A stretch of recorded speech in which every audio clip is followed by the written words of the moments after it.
Here we are talking about recovery with a dual addict just like me. Welcome again to another episode of the 1% in Recovery podcast, where we encourage you to laugh every day. Work hard in recovery, work hard in your relationships, work hard in your business, job, school, just work. And to love unconditionally. Remember, put much more love out there and watch much more love return. We like to say recovery is beautiful, your EQ is your IQ, and you cannot outthink an emotional issue. Now, what we encourage people to do is go to the website lifeiswonderful.love, L-O-V-E, download the free, I will repeat, the free Recovery Growth Scorecard, where you can jumpstart your recovery so you can find out natural ways to get dopamine, serotonin, endorphins, oxytocin, so you start changing that neuroplasticity in your brain, understanding on how to start feeling better.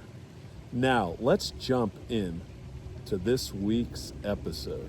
Al, how are you feeling today? Great. Really good. Tell people, I know one thing, tell people one thing you actually love.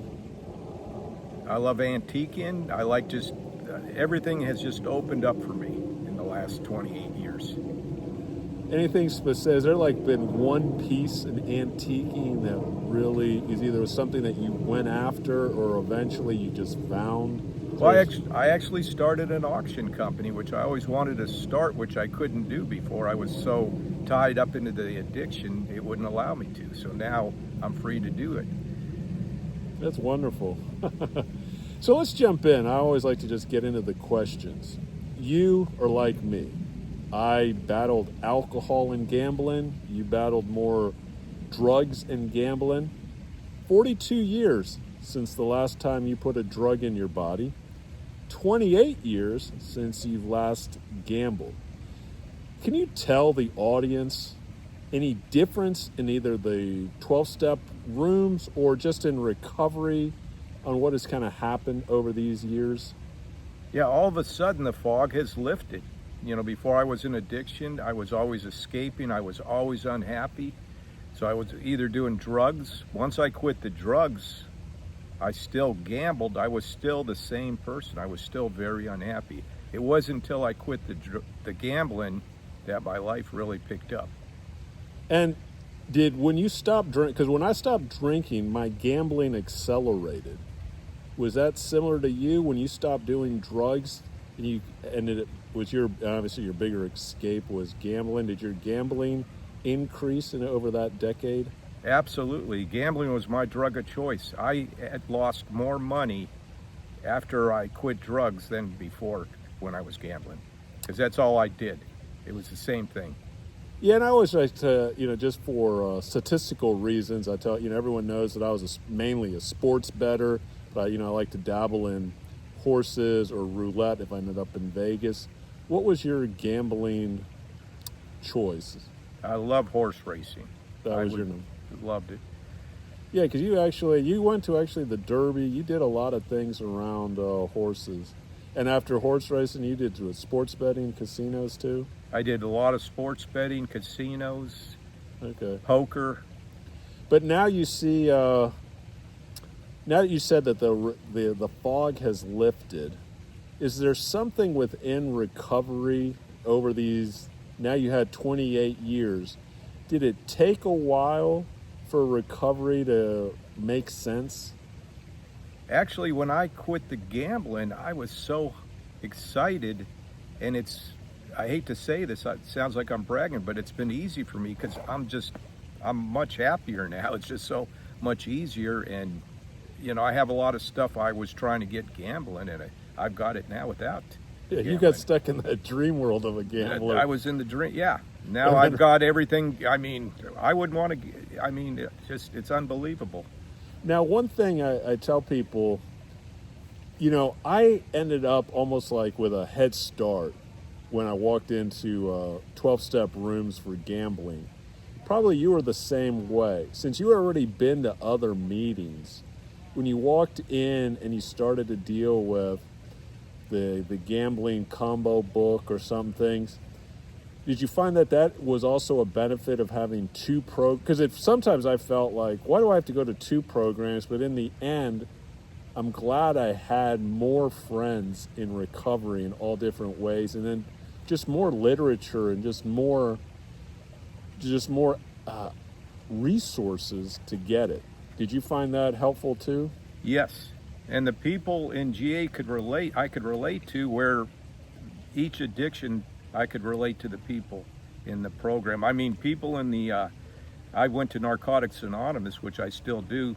They didn't understand the gambling, and vice versa. It's just like when I go to Gamblers Anonymous, they don't understand why I can't just have one drink. Or one drug. Yeah. So it's just, Okay, let's jump into question 2. I talk a lot about the steps. I believe in the steps. What do you say to people who say, why should I work the steps? Or I don't quite get the steps. Or do I need to work the steps to really get recovery? What do you say? I say yes, because all of a sudden I'm in this new world of, where I should be, and I don't even know what I'm doing. The steps are a real guideline. What I like to say is I like living the steps. Not so much working them, you have to work them, but living it day to day. There's a lot to it, and I use them a lot, I have a bad temper, and once in a while that goes off, and I go to the steps. I try to turn it over, and, it's living it. When you say bad temper, because I believe, even after, like, both of us have, 25 plus years, we can still get angry. But isn't that really, truly just some type of emotional response, and it comes out as anger that, we're trying to still deal with our, because you're still going to deal with emotions. Do you feel like you obviously have a better control of your emotions now? Absolutely. The anger actually comes out. There's something inside that's bothering me, and that's what's causing anger. It's not so much I'm mad at whatever I'm doing, it's just that there's something, and that's how I release that unhappiness with that anger. And that's one thing I do with the steps. I go back and look at what I did and learn from that, and it helps me going forward. Well, let's just finish up this question on that. Do you have a favorite step, or was there one step that was pivotal in just accelerating your growth? I think step 3, turning my will and my life over. Because my way never works, and seems to be very unhappy. The other way is the way to go. It's always worked when I turn it over. I hear you. One thing I always loved, I love they do this more with the alcohol program when they talk about the St. Francis prayer, which everybody kind of knows, in 12-step nomenclature, it's the 11-step prayer. Because it really talks, to me what's very important is there's one line in there. It's better to understand than be understood. Because how as an addict, we're always trying to tell our side of the story. This is why we ended up in this situation. And no one gives a shit. They really don't. But you know what? I've learned if I try to understand you, Al, you're going to be much more receptive to listen to me instead of me always going first. Hey, do you want to just let's jump into question 3. I always like to tell people, the real reason we do recovery, and this isn't about abstinence, it's not, we need to stop the addiction. So then, like you said, I like, you clear the fog so you can then start focusing on what we truly want. What does living your best life, or how does your best life, you mentioned a little bit about it, antiquing here in the beginning. Tell us more of how wonderful your life is, or what living your best life means to you. Well, I'll tell you, when I was using and doing the gambling, I was stuck in a prison. My hands were tied. I remember when I quit back in 1983, I was bored. A lot of people come in because they're on the street. I was bored with the lifetime because I said, man, this is boring. This is all I do. Drugs and gambling. And I didn't have time for anything else. That's all I cared to do. Now I have everything. that I've been to so many things, and I know, and that's what causes or stops me from wanting to go back. I don't want to be unhappy. I would never, if I go back, it's just, I have to give up everything I have now. I'm into scuba diving, I travel, I started an auction company, I keep myself busy. Well, that's as you should. You're right. I mean, as you should.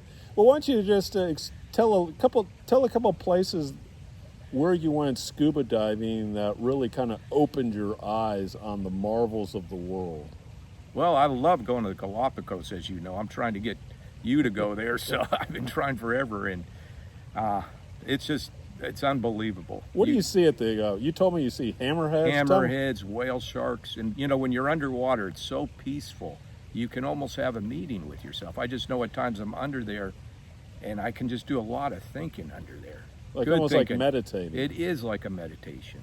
Yeah, I always say some of the best way, if you truly want to understand silence, do a night dive, turn off your light, it's pitch black, you're about 10 feet under the water, and you can't hear anything. I don't know if you experienced those night dives. I've done that. I've turned the light off. And it's great. It is completely surreal, correct? Yeah, you can really see what it's like, and it's just unbelievable. And these are the things I don't want to give up. If I go back to using or gambling, I've got to give all this up. I just enjoy this so much better than that by far. I didn't really enjoy that, but Right, and you get also to meet, you hang out around people that just want to be healthy, want to just do the next right thing. They're not always trying to scam or up to something, and that was always the thing, because when you're gambling, the people that you associate gambling or drugging, there's always a story of how I can get my next high, how I can get a little extra money to bet. It's always some BS. Yeah, it is. It's just another world completely. And now you find people that just want to go, tell me about your latest antiquing auction or your last scuba trip. Or, people ask me, go, how's your podcast coming? It's just wonderful to be around people that want to see you succeed. Well, any last words could be helpful for people in recovery, that maybe just starting out or they're struggling with the steps? Any words? Well, the main reason I'm here and I don't use or gamble anymore are because of the consequences. That's the main reason. I think of that all the time. I would be lying to you if I said I wouldn't like to have a couple drinks right now. I love that feeling.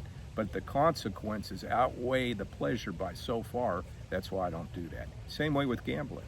The consequences. Okay. Excellent.